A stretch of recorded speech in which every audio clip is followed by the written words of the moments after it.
নমস্কাৰ আপোনালোক সকলোকে পুনৰবাৰ স্বাগতম নসমাই মজিদ বন্ধুসকল পলকতে চাওক আজি 9টা গুৰুত্বপূৰ্ণ খবৰ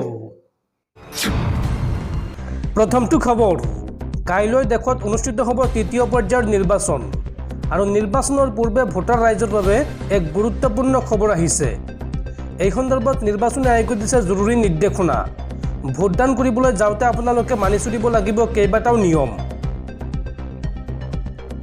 ভোটাৰ ৰাইজৰ বাবে গুৰুত্বপূৰ্ণ খবৰ নিৰ্বাচনী আয়োগে দিছে জৰুৰী নিৰ্দেশনা ভোটদানৰ বাবে যাওঁতে ৰাইজে মানি চলিব লাগিব কেইবাটাও নিয়ম কি নিয়ম মানি চলিব লাগিব চাও আহক ভোটাৰৰ নাম ক্ৰমিক নম্বৰ বিয়ালৰ সৈতে পৰীক্ষা কৰিব লাগিব আৰু ভোটদানৰ বাবে নিৰ্দিষ্ট শাৰীতে থিয় হ'ব লাগিব ভোটাৰসকল এবাৰত এজন ভোটাৰকে প্ৰৱেশ কৰিবলৈ দিয়া হ'ব অনুমতি প্ৰতিগৰাকী ভোটাৰে ভোটাৰ কাৰ্ডখন লগত ৰখাটো বাধ্যতামূলক আৰু ভোটাৰ কাৰ্ড নাথাকিলে গ্ৰহণযোগ্য পৰিচয় পত্ৰ লগত ৰাখিব লাগিব ভোট কেন্দ্ৰৰ ভিতৰলৈ মোবাইল ফোন নিয়াত নিষেধাজ্ঞা জাৰি কৰা হৈছে আৰু ভোট কেন্দ্ৰৰ ভিতৰত আগ্নেয়াস্ত্ৰ নিবলৈও অনুমতি দিয়া নহ'ব কোনো অকৰ্তৃত্বশীল ব্যক্তিক ভোট কেন্দ্ৰৰ ভিতৰত ফটো বা ভিডিঅ' ল'বলৈ দিয়া নহ'ব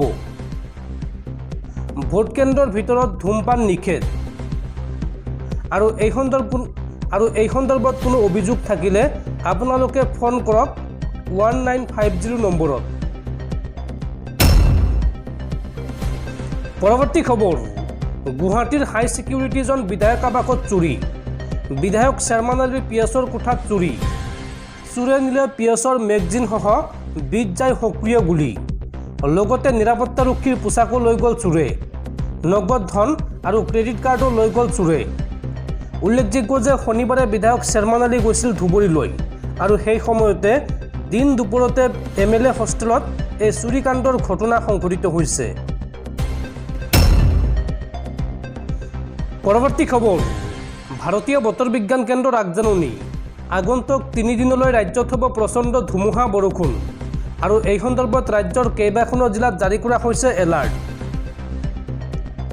ৰাজ্যৰ ভিন্ন প্ৰান্তত বৰষুণ ধুমুহাৰ তাণ্ডৱ ধুমুহা বৃষ্টিপাতত ৰাজ্যত হাহাকাৰ অৱস্থা উজনি আৰু নামনিৰ বিভিন্ন স্থানত পুৱাৰৰ পৰা প্ৰবল বৃষ্টিপাত আগন্তুক 24 ঘণ্টাত পুনৰ বতৰ ল'ব কাল ৰূপ এই সন্দৰ্ভত জাৰি কৰা হৈছে অৰেঞ্জ এলাৰ্ট ৰাজ্যৰ ঠায়ে ঠায়ে ব্যাহত হৈ পৰিছে যাতায়াত ব্যৱস্থা লগতে ব্যাহত হৈছে বিজুলী সেৱা তীব্ৰ বেগত আহি আছে কাল ধুমুহা ৰাজ্যৰ কেইবাখনো জিলাত ইয়েলো আৰু অৰেঞ্জ এলাৰ্ট জাৰি কৰা হৈছে আগন্তুক 3 দিনলৈ ৰাজ্যত হ'ব মুখলধাৰ বৰষুণ 8 মেলৈকে জাৰি কৰা হৈছে ইয়েলো আৰু অৰেঞ্জ এলাৰ্ট এই সময়ছোৱাত প্ৰতি ঘণ্টাত 50ৰ পৰা 60 কিলোমিটাৰ বেগত আহিব ধুমুহা এই কথা জনাইছে ভাৰতীয় বতৰ বিজ্ঞান কেন্দ্ৰই বন্ধুসকল তাৰপিছত 4 নম্বৰ খবৰটো জনোৱাৰ আগতে আপোনালৈ এটা সৰু ৰিকুৱেষ্ট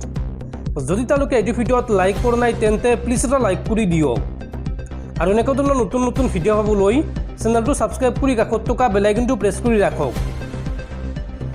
পৰৱৰ্তী খবৰ তৃতীয় পৰ্যায়ৰ নিৰ্বাচনৰ প্ৰাক্ষণত বিজেপিত পুনৰ মুকলি বিদ্ৰোহ পুৰণি নেতাৰ মুখ্যমন্ত্ৰীৰ সকিয়নিৰ পিছতো দলৰ বিৰুদ্ধে বিস্ফোৰক মন্তব্য পুৰণি বিজেপি নেতাৰ জ্যেষ্ঠ বিজেপি নেতা ৰাজেন গোহাঁইৰ পিছত এইবাৰ মুখ খুলিলে নলবাৰী সমষ্টিৰ প্ৰাক্তন বিধায়ক অশোক শৰ্মাই বিজেপিত অব্যাহত আছে পুৰণি নেতাৰ বিদ্ৰোহ ৰাজেন গোহাঁইৰ পিছত এইবাৰ অশোক শৰ্মাৰ বিস্ফোৰণ বিজেপিৰ অৱস্থা আগৰ দৰে হৈ থকা নাই এই মন্তব্য নলবাৰী সমষ্টিৰ প্ৰাক্তন বিজেপিৰ বিধায়ক অশোক শৰ্মাই লগতে মন্তব্য কৰি কয় যে হিতাধিকাৰীয়ে ৰণ জিকিব বুলি ভাবিছে বিজেপিয়ে আমাৰ দৰে পুৰণি নেতাসকলক দলত এলাগী কৰা যেন অনুভৱ হৈছে বৰপেটা সমষ্টিৰ কোনো প্ৰচাৰ সভাতে দলে নিবিচাৰিলে অশোক শৰ্মাক মিত্ৰজোঁটৰ প্ৰাৰ্থী ফণীভূষণ চৌধুৰীৰ ভূমিকাতো অসন্তুষ্টি অশোক শৰ্মাক প্ৰচাৰৰ বাবে ফণীভূষণ চৌধুৰীয়ে নিবিচৰাত ক্ষোভ প্ৰকাশ কৰে নলবাৰী সমষ্টিৰ প্ৰাক্তন বিধায়কগৰাকীয়ে দল বৰ্তমান যি প্ৰক্ৰিয়াৰে চলি আছে সেই প্ৰক্ৰিয়াই চৌধুৰীক বাধা দিছে এই মন্তব্য কৰে অশোক শৰ্মাই। অশোক শৰ্মাই লগতে কয় যে বিজেপিৰ যি নীতি সেই নীতি আজিৰ তাৰিখত দলত নাই। তৃতীয় পৰ্যায়ৰ নিৰ্বাচনৰ পূৰ্বে সংবাদ মাধ্যমৰ আগত এইদৰে বিস্ফোৰক মন্তব্য কৰে জ্যেষ্ঠ বিজেপি নেতা অশোক শৰ্মাই। পৰৱৰ্তী খবৰ, ৰাজ্যৰ লাখ লাখ যান বাহনৰ গৰাকীলৈ ভাল খবৰ। আপোনাৰ যান বাহনৰ সকলো কাম ঘৰত গৈ কৰি দিব পৰিবহণ বিভাগৰ কৰ্মচাৰীয়ে। আৰু এই সন্দৰ্ভত অসম চৰকাৰে মুকলি কৰিছে 4টাকৈ বিশেষ ফোন নম্বৰ। এই 4টা ফোন নম্বৰে সহায় কৰিব আপোনাক। যান বাহনৰ গৰাকীলৈ ডাঙৰ খবৰ। বিশেষ কেইটামান ফোন নম্বৰে সহায় কৰিব আপোনাক। এই নম্বৰকেইটাত ফোন কৰিলেই আপোনাৰ যিকোনো সমস্যাৰ সমাধান হ'ব। পৰিবহণ বিভাগৰ জনসেৱা কাৰ্যসূচীৰ জৰিয়তে লাভ কৰিব আপুনি বিশেষ সুবিধা। ঘৰৰ পৰাই সহজতে বাহনৰ নথিপত্ৰৰ কাম কৰিব পাৰিব আপুনি। 1 মে'ৰ পৰা 28 মে' পৰ্যন্ত লাভ কৰিব এই সুবিধা। অৰ্থাৎ 1 মে'ৰ পৰা এই সুবিধা আৰম্ভ হৈছে আৰু আপুনি এই সুবিধা বা এই কাৰ্যসূচীৰ জৰিয়তে আপুনি লাভালাভ উঠাব পাৰিব 28 মে' পৰ্যন্ত।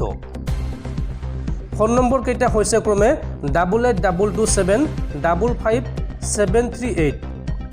দ্বিতীয়টো নম্বৰ হৈছে 801113 33013। তৃতীয়টো নম্বৰ হৈছে 91272 06803। আৰু চতুৰ্থ নম্বৰটো হৈছে 95779 92153। এই নম্বৰকেইটাত ফোন কৰিলেই লাভ কৰিব আপুনি সমস্যা সমাধানৰ পথ।